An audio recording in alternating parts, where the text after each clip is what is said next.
নিজের চোখে দেখা।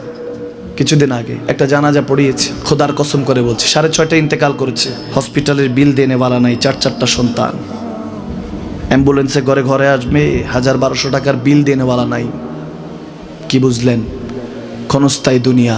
মুমিনের কম থাকলেও আমি বলি, কেউ যদি এসে বলে হুজুর একটু দোয়া করেন, খুব পেরেশানিতে আছি, আমি তার হাত চুমু খেয়ে বলি তোমাকে মোবারকবাদ, আল্লাহ তোমাকে ভালোবাসে।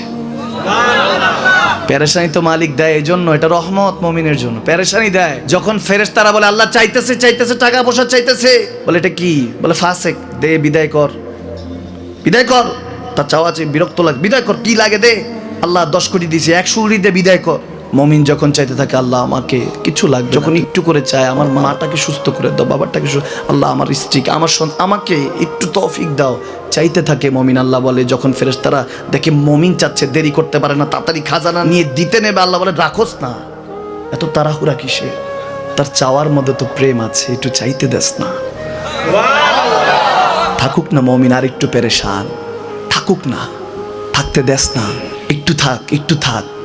পেরেশানিতে রেখে আল্লাহ মজা নেয়, মহব্বত নেয়, মুমিনের অন্তর থেকে খুশবু নেয়। আল্লাহর বড় মায়া, মুমিন যখন চায় আল্লাহ তখন মায়ার নজর নিয়ে তাকায়, হায় হায় আমার বান্দা, সুবহানাল্লাহ।